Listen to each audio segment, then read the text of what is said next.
So Patrick Baldwin is a guy that they're big fans of over there in Golden State.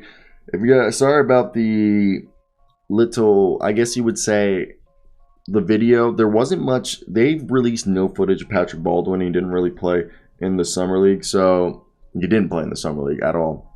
But Patrick Baldwin is supposedly, already impressing the staff. Articles were written about it. So he's the son of a basketball coach and former basketball player. And he's been impressing them with his basketball intellect and performances in individual workouts as he continues to recover from an ankle injury that cut his freshman season at Wisconsin-Milwaukee short. Yeah, that's why he didn't play in the summer league. It was the ankle injury. He didn't even play at all. And I've been shocked by, this is what one Warriors staffer said, I've been shocked by what I've seen in an exciting way. He has a long way to go, but the Warriors believe he can develop into a special player within their system. He's an exciting prospect, very exciting, one staffer said. And the team's already noticing his high level of confidence and professionalism. And that's definitely something I agree. Like, this guy was always quiet.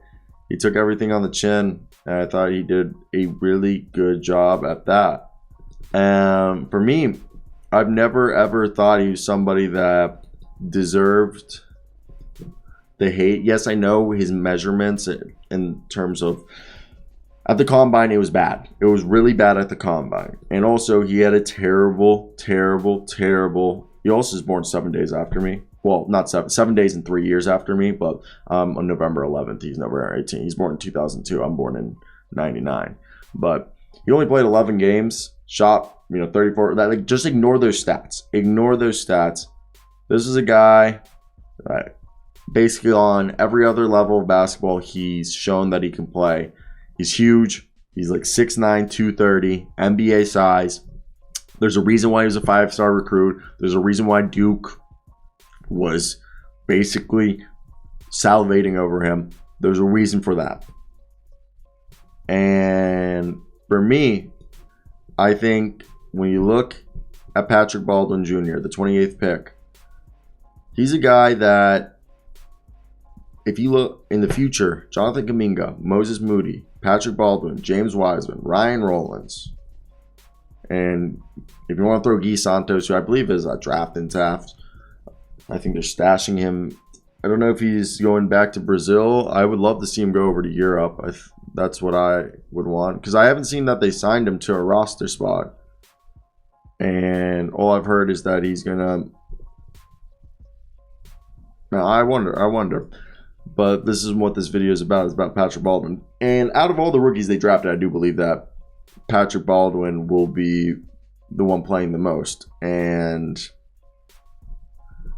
my thoughts right now when I look at this is a team that they have guys to start in Klay Thompson, Steph Curry, and all that. But it's just wild to look at how far this roster's been built. And I very much do like that if you look. So 13 deep: Steph Curry, Klay Thompson, Draymond Green, Andrew Wiggins, Kevon Looney, Jordan Poole, Dante DiVincenzo, JaMychal Green, Jonathan Kuminga, Moses Moody, James Wiseman, Patrick Baldwin, Ryan Rollins. That's 13 players, okay? Then they have 2 roster spots open with Lester Quinones and Quindary Witherspoons on 2-ways.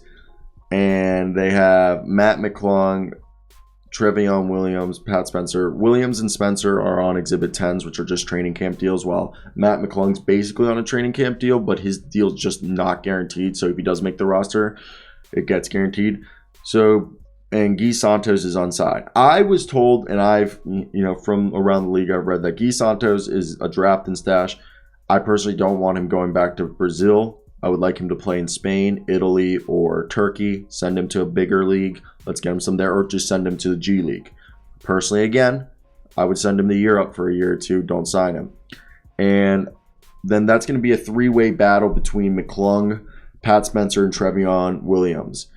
Obviously, if I had my way, I would take Pat Spencer and Mac McClung, but I do love Trevion Williams just as much as I like that. Like, I really love Pat Spencer, and I think Pat Spencer's a better shooter than Matt McClung, and he tries harder on defense, but because of Matt McClung's athletic capabilities and what he's shown so far and his willingness, Matt McClung has a higher potential, but a lower floor.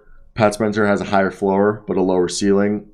Trevion Williams, JaMychal Green, Kevon Looney, and James Wiseman, and Draymond Green make up the front court for them. They don't really have any behind Wiseman, and there isn't anybody else who could play center. So you could argue that Trevion Williams with his passing capability just screams perfect. So I could really see them taking with the 14th and 15th roster spot. Trevion Williams and Matt McClung and Pat Spencer's the odd man out. But with that being said, this is Patrick Baldwin, I think, again, is going to be the rookie that plays the most.